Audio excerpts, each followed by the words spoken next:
This podcast is a serial narrative, a story told episode by episode. Consequently, your listening journey would be best begun at the beginning. That's Carver, Cranebottom, Bone Detective, Episode 1.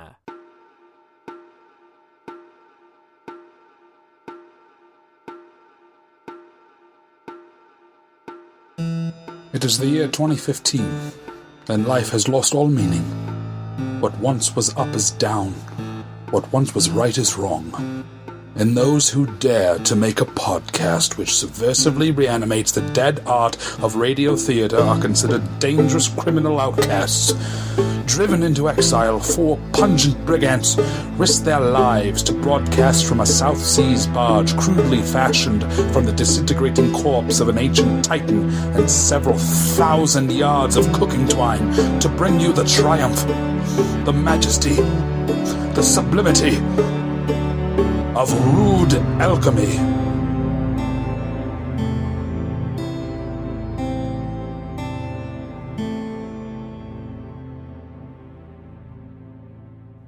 Previously on Carver, Cranebottom, Bone Detective. I heard the screams around the time the thunderstorm rolled in. Carver Cranebottom, PhD. And you say there is only one surviving witness? Not long ago he begun scribbling this. Let's have a look at that cipher of yours. Wes? No! He's thrown himself from the window. Joe, what you in for, Carver? Slash, slice, sink, or sliver, the tickler's grin will deliver. What exactly is your name? Butcher Bagwell. You help me with the, bone-related robbery. What's in there? A half-moon-shaped blade with large, almost tooth-like serration. Dear God. The tickler's grin from Dr. Danderduff's cipher. Damn you, Cranebottom! Who are you? Saved your life, didn't I, Carv? Basil! You're wanted for the murder of Dr. Danderduff. Wes killed himself, Baz. You must believe me. You're going to have to hide out until things settle down. Go to the Inn of the Circling Serpent in Grubgate. It's safe there. Is something the matter? Nothing at all. Hello, gentlemen. Now, Basil, she is obviously the proprietress. There was a man who frequented the house, Jacob Carver. You are his very image. He then produced a terrible-looking blade and slashed at the woman. The line ends with me. He bat as he fled into the night. Do you not still have it with you? The horrible curved blade? Does she mean? The tickler's grin. But I was here, helping the midwife pull you from your dying mother. We must return to Professor Hornsby. The professor is no longer here. He was visited by a woman. The woman from the Inn of the Circling Serpent. I'd wager she used an excavating tool to chisel out the bars of the window to allow for their escape. Runyon, what on earth are you doing here? You're coming with me, both of you. Before we begin tonight's episode, a word of warning. It has been brought to my attention that the hysteria caused by Carver Cranebottom, Bone Detective's meteoric rise to success, has in many cases descended into indiscriminate violence. To give a case study, I have received reports of a man so obsessed with Carver Cranebottom's exploits that he murdered his family with a carving knife and fashioned a crude, yet working bicycle out of their bones. He then proceeded to ride this bicycle, or shall I say, bonesicle, into a electronical fence. He was killed instantly. Although this type of activity is perfectly rational when one considers how powerful these episodes can be, it is best to remember to use moderation, for dead ears can no longer hear the tales of Carver Cranebottom, Bone Detective. Carver Cranebottom Bone Detective is brought to you by Jansen's Baby Formula. When you're tired of doing it God's way, do it Jansen's way.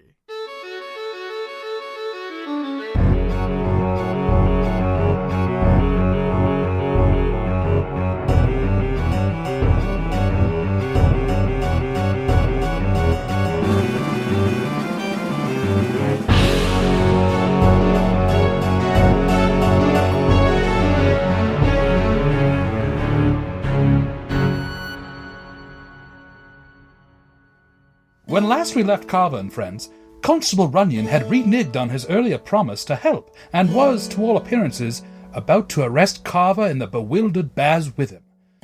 And when I say renege, I hope you are sophisticated enough to understand that despite the pronunciation, there is absolutely no racial connotation whatsoever with that word.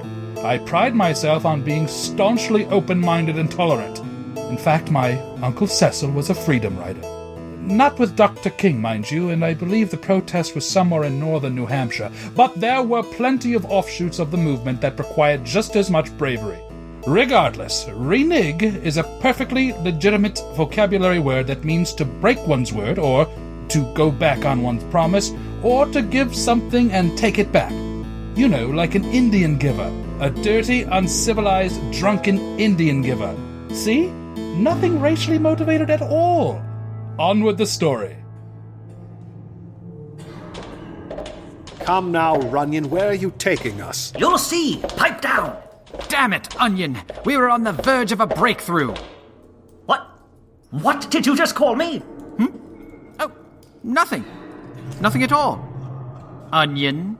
You son of a... Gentlemen, please. He knows not to call me that. He knows that's off limits. Oh, you mean like arresting your partner was supposed to be off limits? Is it off limits like that, Onion? You know, I know we have had a bit of a row from time to time, Baz, but I never thought that you'd ever stoop to Onion, this... onion, onion, onion. No, please make it stop. No. Damn it, Baz, can't you see he's had enough? There, Constable. Do you want to talk about it? It's just the boys at school called me that on the day of my mum's funeral because, you know, I was crying like an onion makes you do. Jesus, Basil. What? She's dead a long time now, and he was being a real knob. But still, Baz, unearthing a man's deepest psychological scar just because he's being a bit of a knob? For shame. How would you like it if I brought up Razzle Razzleton? You wouldn't dare. What's this then? Razzle? You see, back at the orphanage... Carver? Oh, it's a funny story, Baz. You see, Runyon, Basil fancied himself a bit of a magician, so he dressed all in sequin and streamer and called himself... Razzle Razzleton? That's right. Carver, stop it. Then one night he puts on a show for all the boys and, well, he wasn't very good. Carve. Sorry, Baz, but you weren't. I mean, the rabbit was obviously in the hat the whole time. Anyway, little did Baz know that that night was the night he was to be adopted by a lovely couple from Surrey. Well, they happened to come into the cafeteria just as Basil, or should I say Razzle, was finishing up his routine. And the boys were booing and hissing, and he was crying, and I believe you wet yourself, eh, Baz? Well, anyway, the lovely couple from Surrey was so embarrassed that they adopted little Francis Parker instead. And then Headmaster Cruswedge was so humiliated that he punished poor Baz by forcing him to hand dredge the latrines for a year. Ha-ho! See? I told you it was a funny story.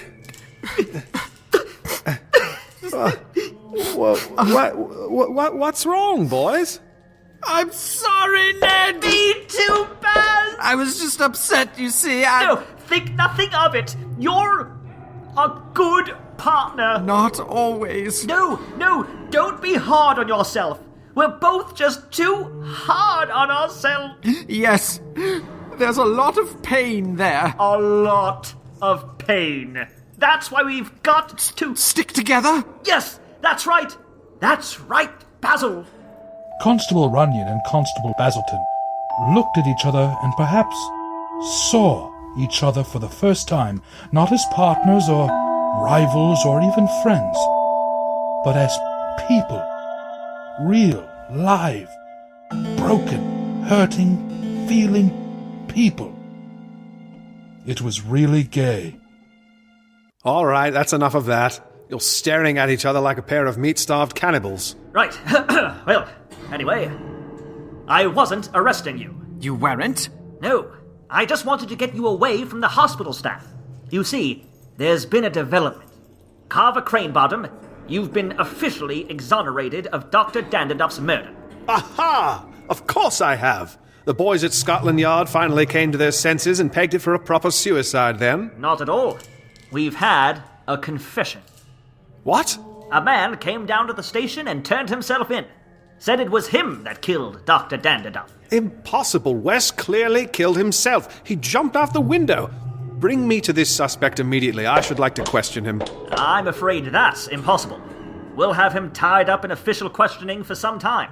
Besides, you're none too welcome down at the yard, Cranebottom, what with your prison escape and escapades at the British Museum. You'd best stay on the good side of the law for as long as you can. Speaking of, I've got to get back. Good day, Cranebottom.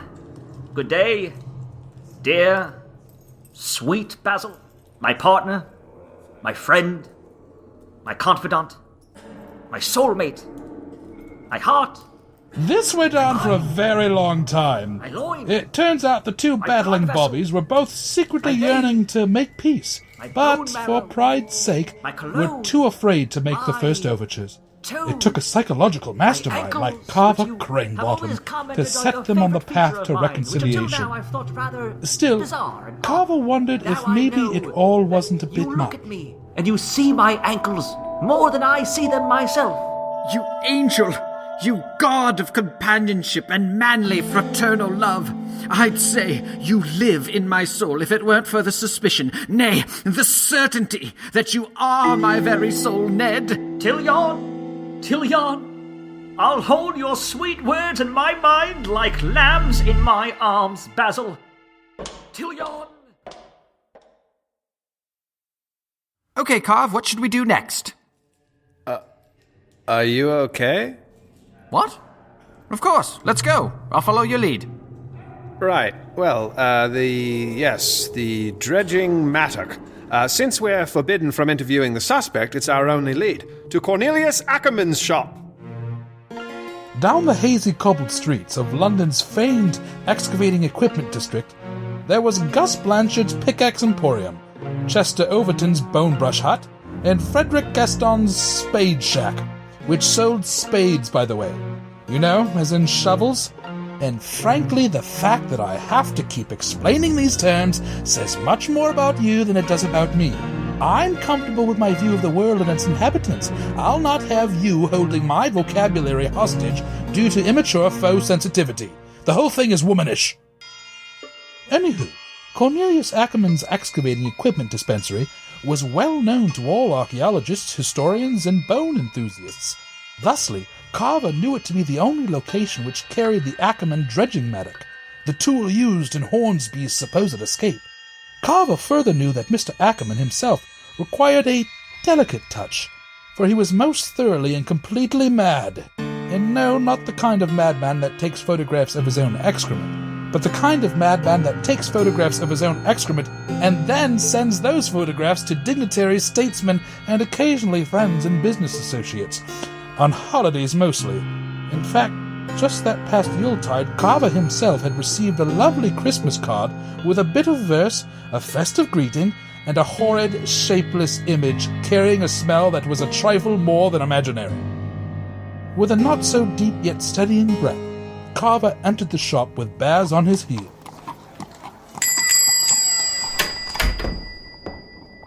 Hello? Cornelius, are you in?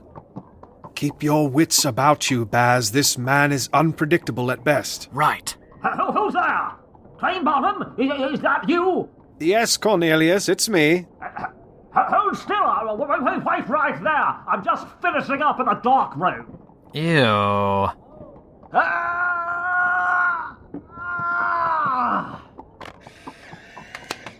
Whew! All done.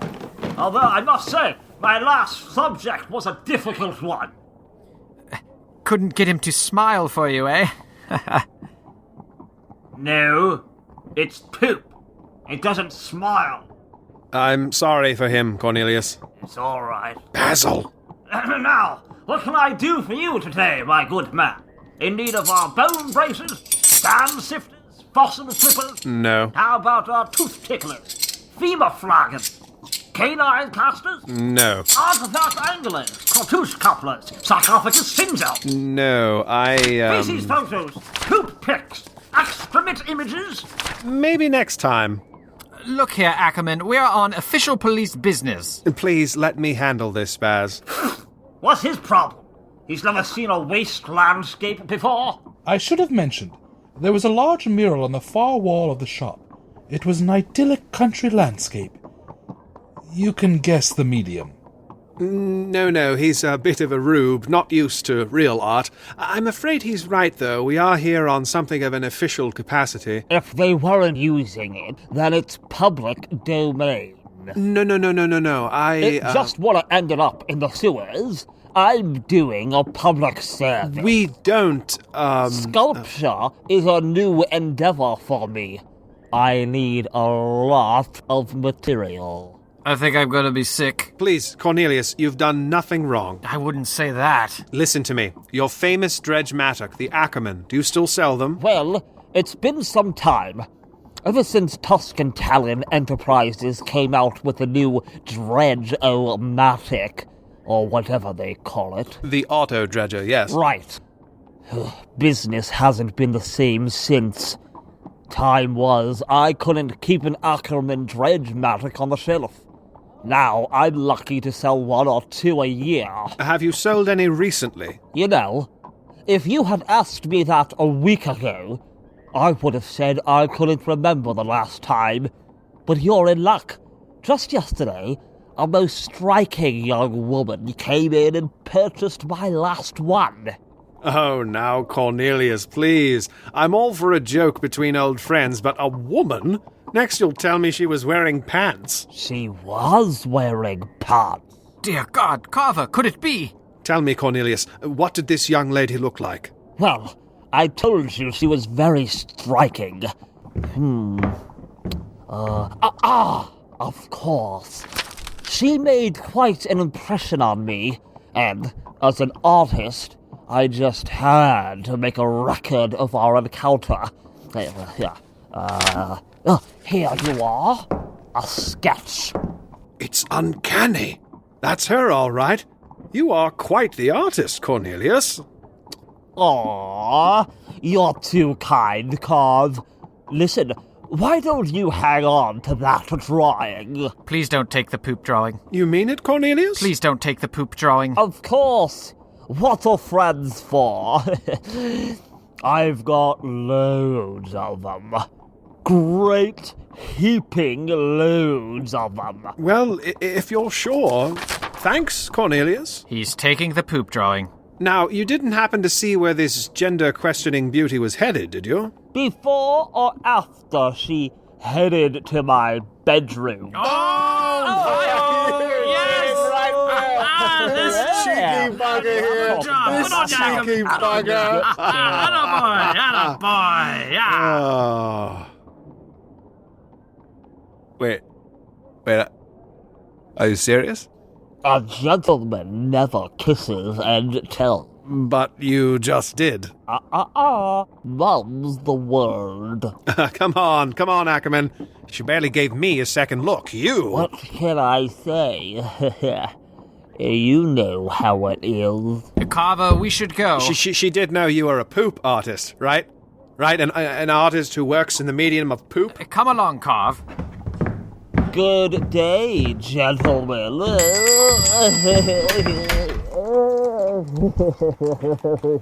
Basil dragged the pride-bruised Cranebottom out of the shop. It wasn't often that Carver Cranebottom was bested by a rival, but each time stung him like a scorpion's tail. He's insane. He's insane. That's what's happening. He probably boffed a poop Mona Lisa and thought he nailed the real thing. It's nothing. He's crazy. Of course, Carv. Now, despite Ackerman's fantastical delusions, we've at least got a suspect and a picture. We've simply got to canvass the neighborhood. And canvass they did. Carver and Basil paddled the putrid picture up and down the thronging byways of the excavating equipment district. Their cries of, "Have you seen this woman?" being met with an unshakable mixture of arousal and revulsion from the hardy men of the excavating equipment trade. Arousal, brought about by Ackerman's skilled representation of cheekbones and dancing playful eyes, was first to redden their ruddy chops, but revulsion followed quickly after, turning the red to a sickly green, spurred by the increasingly unmistakable odor of the master's homemade pastels. Rigid loins and unsteady bellies aside, the boys were making very little progress. Not a man in 100 had seen the russet-hued angel in the flesh, and nightfall was besetting the corridor with astonishing quickness. For a moment, Basil stopped to rest by a garbage-glutted gutter, clasping the picture absent-mindedly by his side. Unbeknownst to him, a tiny garbage person, a garbage child really, in all accurateness a little more than a garbage baby, shuffled out of the messy median to peer at the image in the constable's casual clutch. Carver, noticing the urchin, chuckled and gestured for Basil's sake. Basil jerked away suddenly, revolted by the miniature shambling horror. However, something about the child held Basil's gaze. Then eerily, hauntingly, ethereally, the babe lifted its tiny gnarled mandible and pointed. Momentarily horrified, Basil at first believed the imp to be pointing directly at him, rebuking him, accusing him, shaming him and all humanity for its ignorance, greed, cruelty, and avarice. But then Basil noticed that the angle of the child's ghost-thin claw was aiming just past his left shoulder. Turning to look, Carver and Basil simultaneously realized that the urchin was not, in fact, pointing at their wretched, guilt-ridden souls, but past them to the abandoned coal refinery on the corner. Turning back to perhaps offer a stiff thank you to the undesirable, Basil was not a little relieved to find it was already gone. Also missing was the poop portrait the man had so coveted that evening. Only many years later, on a particularly sleepless night, when pondering the events related to this incident, did Basil make the connection that the urchin, poop-covered and twisted as it was, must have stolen the foul painting, believing it to be a representation of its own lost, sweet, beautiful, disgusting mother. With renewed purpose, Carver and Basil marched up to the entrance of the abandoned factory and peered through a crack in the door. At first, only darkness. Then, with a suddenness like a plunge into a frozen waterway, a man screamed with such icy desperation it must surely have been his last. With a few swift kicks and without a moment's delay, our twosome knocked the doors asunder and dove into the chilly depths of the abandoned cokery. Darkness all about. Utter darkness. Wait. There. Just ahead. Is that a sliver of moonlight sneaking through a crack in a roof beam?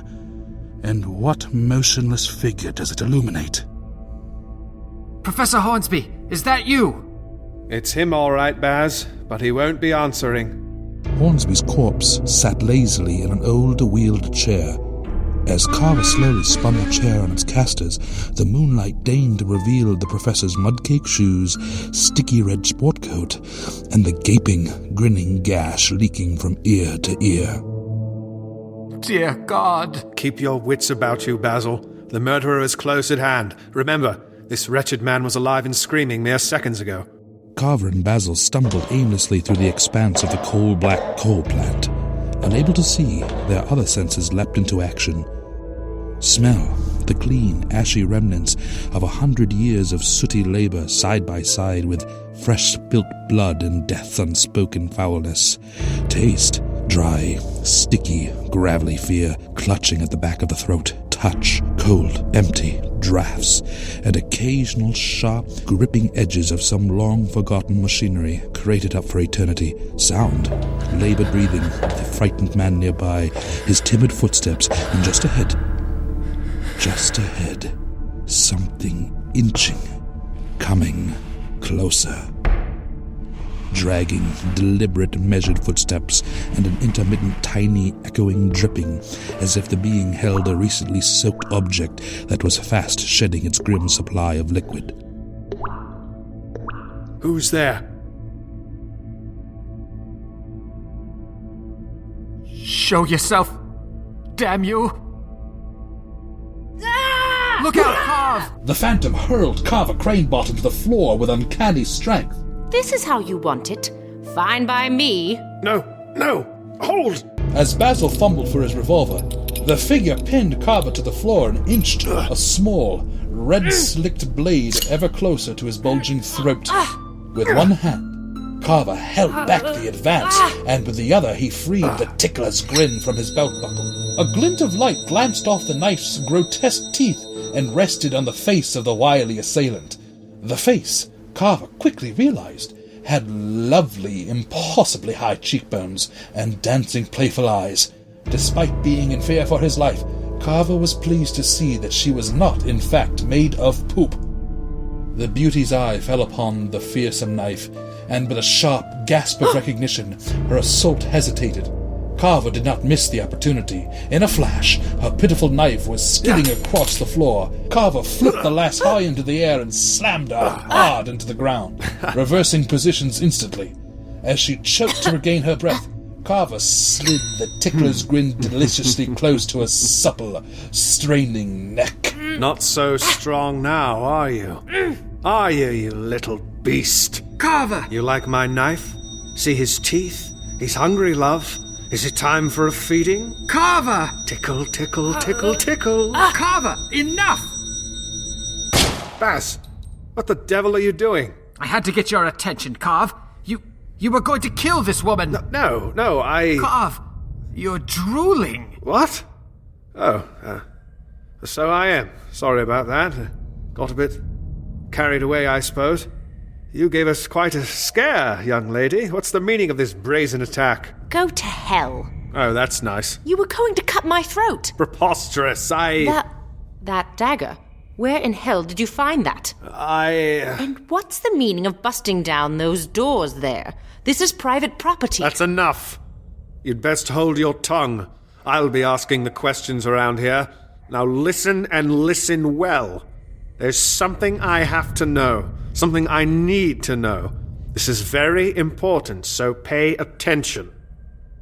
Did you actually have intercourse with Cornelius Ackerman? Carver. No, Baz, no. She threatened our lives. The least she can do is bloody well answer the question. You didn't hurt him, did you? Are you serious? He was kind to me and gentle. Oh, for God's sake, you know he works in poop, don't you? Honest to God poop. That's his passion. Poop art. He's misunderstood. Not so much as a second glance at me. Me? Have we met? At the Inn of the Circling Serpent last night? We had a brief encounter? Doesn't ring a bell. Him I recognize. Basil? You remember Basil? Oh, gee, thanks, Carv. I can't.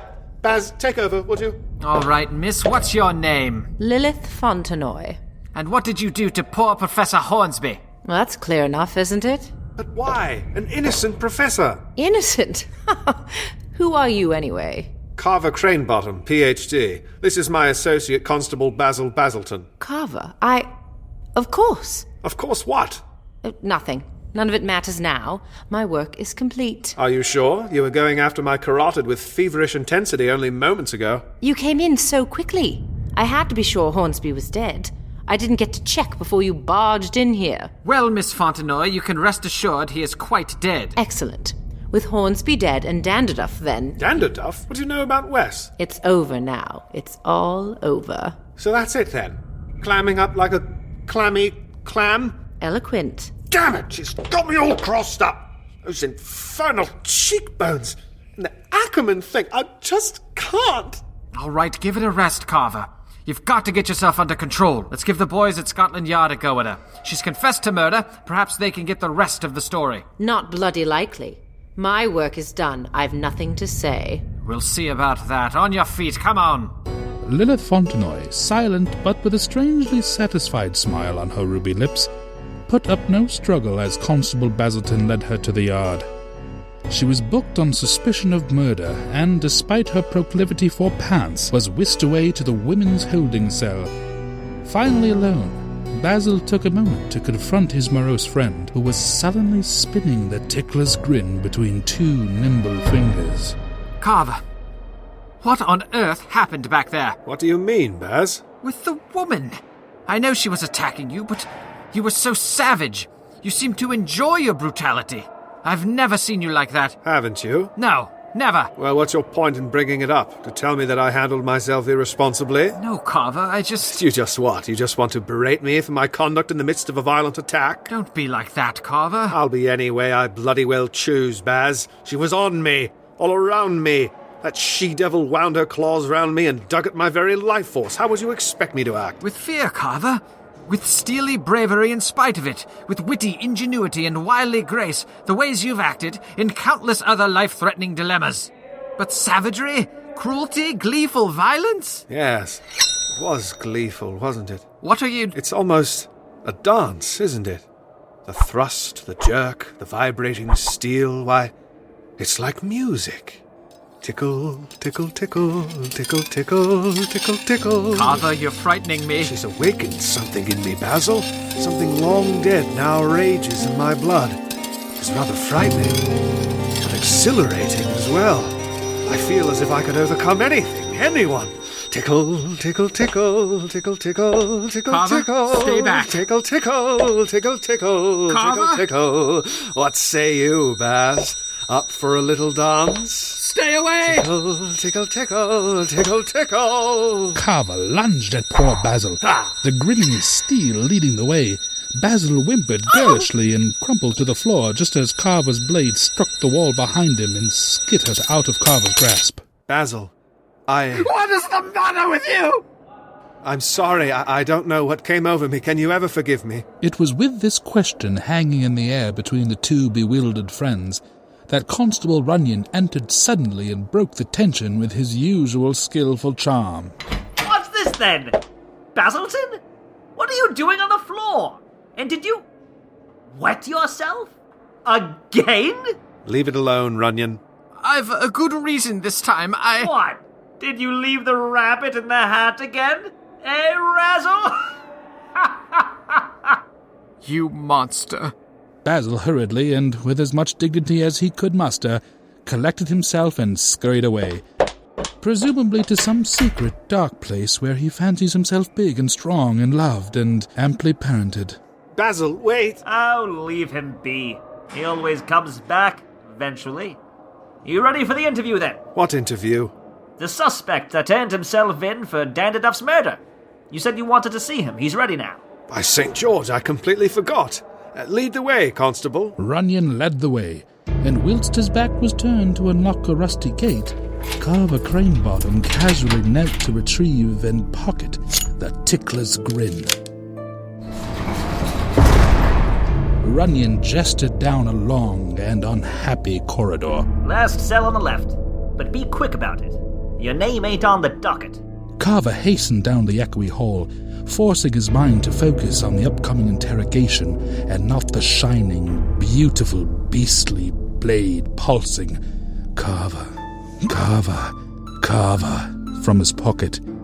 He reached the end of the passageway, steadied his nerves, and turned to his left, ready to face the man who claimed to be Dr. Dandaduff's killer. And there, in the shadowy cell, smiling lightly in that self-satisfied way Carver knew so well, was none other than... Good evening, Carver. Come to ask for my help again? Dr. Dandaduff himself.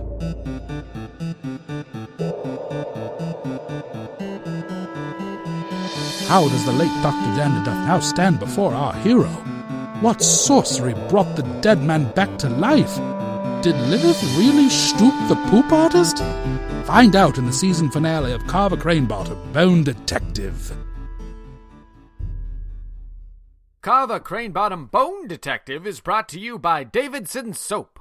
Davidson's. Wash until you get it right. Wash until you get it right. Wash until you get it right. Wash until you get it right. Wash until you get it right. Wash until you get it right. Wash until you get it right. Wash until you get it right. Wash until you get it right. Wash until you get it right. Wash until you get it right. Wash until you get it right.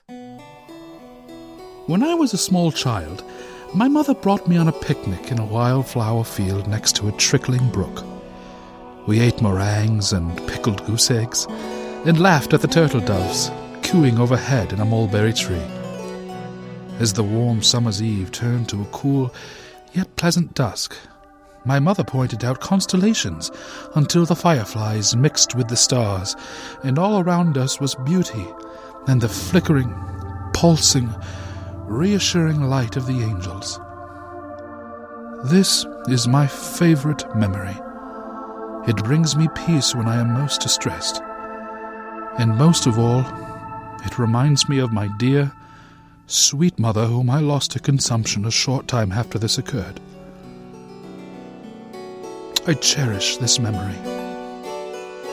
However, compared to the episode we just heard. It's a piece of shit.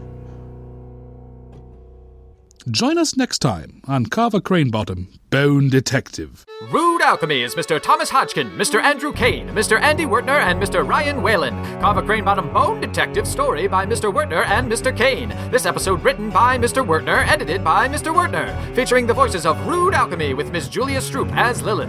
Music composed by Mr. Benjamin J. Robb. For a listing of Creative Commons sound effects attributions, visit rudealchemy.com/attributions. Be sure to like and follow us on Facebook and Twitter, and please rate, review, and subscribe on iTunes. And finally, I don't care what the state says, Denise, Brendan is staying with me. I'll be damned if my son's going to live with a whore.